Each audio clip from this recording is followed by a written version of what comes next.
erro zero no seu laboratório.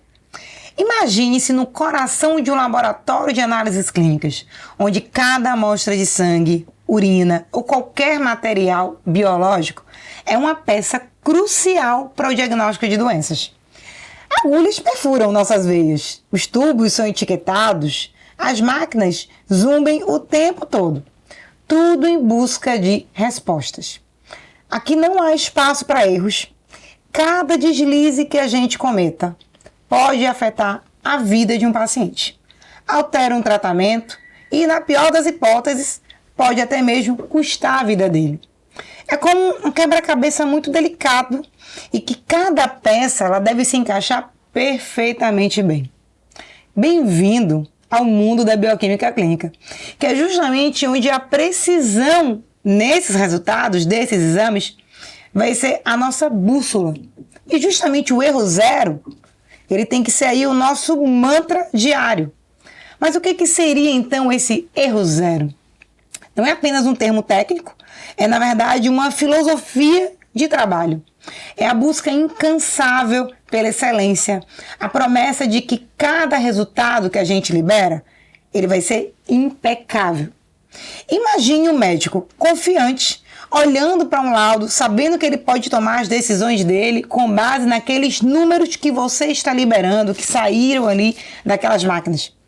Imagine, melhor ainda, um paciente ansioso ali por respostas, confiando que o seu diagnóstico é preciso. Agora feche seus olhos e pense em um laboratório onde os erros são raros como diamantes.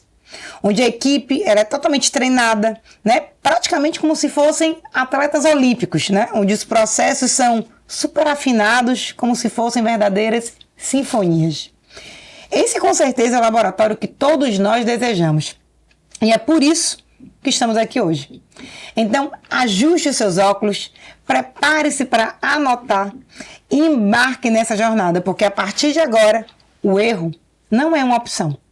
Então, bem-vindo à nossa aula Erro Zero no seu laboratório. E essa aula sobre não errar é justamente algo que vai nos levar a termos uma jornada de resultados que são impecáveis, de resultados que levem de fato a um resultado que condiz com o quadro clínico do paciente. Então, o que seria esse erro zero? Claro que na vida real não existe 100% de chance de não haver erros no seu laboratório. Ou seja, nunca aconteceu um BO ali dentro do laboratório. A gente sabe que a vida real, esses erros vão acontecer.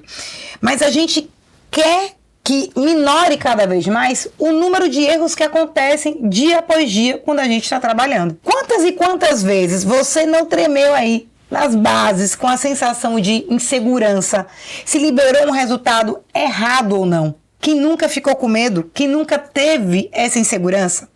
E aí que eu quero, nessa aula de agora, te ensinar como minimizar a possibilidade justamente de que esses erros aconteçam e de que a gente seja o protagonista desses erros. Eu acredito que você que me escuta aí, você não tem o mínimo interesse em ser protagonista numa situação dessa. Para que esses erros aconteçam cada dia menos no laboratório que você trabalha, a primeira parte que você tem que pensar é o seguinte: quem é o paciente?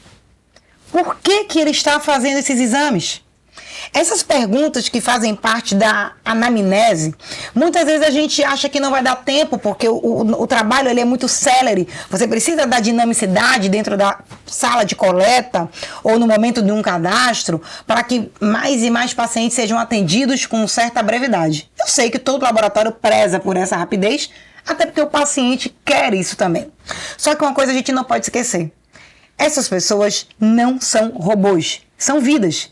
E a escuta ativa da gente tem que estar ali muito afiada para entender e observar as queixas que o paciente pode trazer. E justamente essa informação que a gente deixa de lado pode salvar a sua pele, a minha pele, de todo mundo que trabalha no laboratório. Então a gente precisa saber sim quem é esse paciente. É homem? É mulher? É idoso? É uma criança? É uma gestante? A gente sabe que diferentes perfis populacionais vão ter também, muitas vezes, resultados distintos. Um paciente que mora, por exemplo, lá no Alasca, tenha certeza que o metabolismo dele não é igual um paciente que mora aqui na Bahia. no meu estado. A gente precisa avaliar também até mesmo essa questão geográfica, porque o background genético é diferente. E a gente precisa saber, esse paciente, ele tem alguma comorbidade? Ele informou isso na hora da coleta? Ou ele tem alguma história familiar patológica? Olha, meu pai, minha mãe tem diabetes, tem hipertensão, história de neoplasia. Será que esse paciente ele usa medicamento? Ou usou temporariamente nessa semana que ele realizou a coleta de sangue? Teve até mesmo um processo infeccioso e que a gente sabe que as nossas respostas imunológicas também vão alterar de alguma forma o nosso metabolismo endógeno. Outra dica que eu dou para vocês nessa primeira parte. Qual é a especialidade do médico prescritor? Ou que não seja médico, mas também nutricionistas que podem prescrever, farmacêuticos que também podem prescrever exames?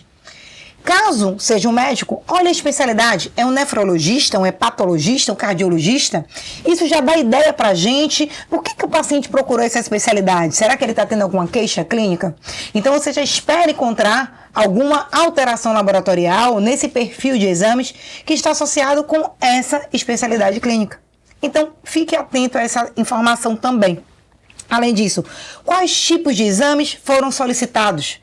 Foram exames do perfil glicídico, lipídico, hematológico, parasitológico, hormonal? Dá muitas vezes uma ideia. Eu sei também que muitas vezes parece uma receita de bolo que é igual para todo mundo e que tem um screen diverso de vários exames que a gente fica até confuso sem saber o que é de fato que está sendo analisado. Mas às vezes você vê aquele perfil que está lá, TGO, TGP, gama-GT, fosfatase alcalina, bilirrubinas. Gente, você vai imaginar o quê? Está procurando algum comprometimento, no mínimo hepático, né? Então, a gente precisa ter também esse olhar mais crítico para esse tipo de observação. Numa segunda parte, é muito importante que você olhe como é que foi a coleta. Teve alguma intercorrência? E às vezes o próprio técnico pode informar para a gente, foi um paciente que teve, que passou mal, puxou o braço, foi uma coleta difícil.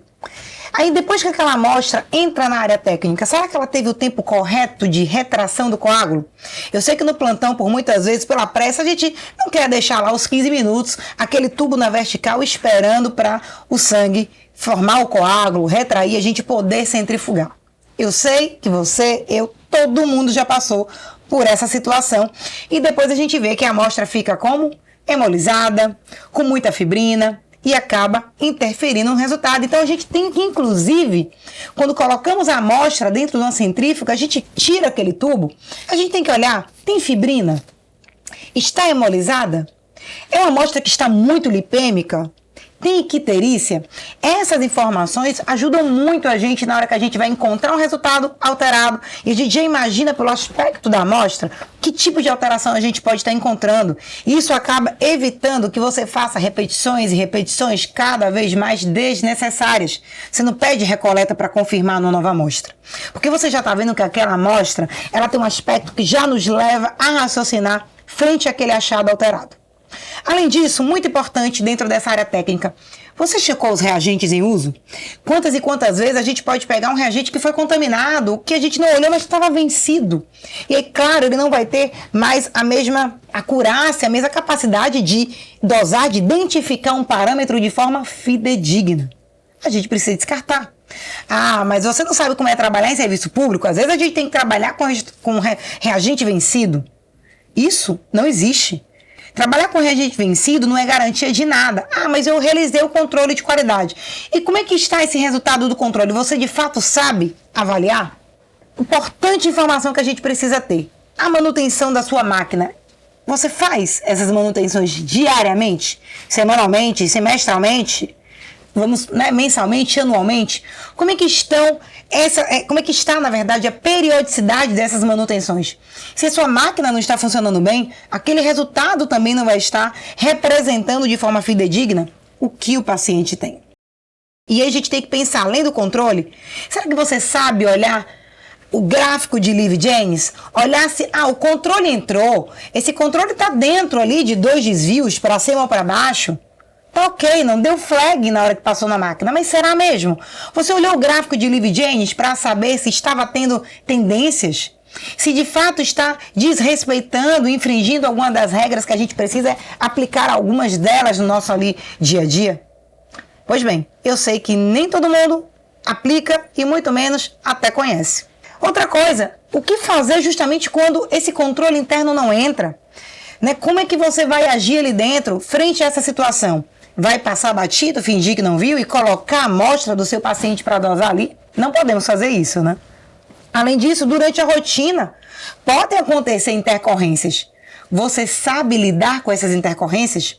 Imagine você fazer o seu controle de qualidade interno, dá ótimo, totalmente dentro das regras, e durante a rotina uma amostra de um paciente com fibrina passa na sua máquina, entope a sua probe e começa agora a pipetar, a aspirar volumes menores do soro daquele paciente, ou melhor, de todos os pacientes que entram naquela máquina.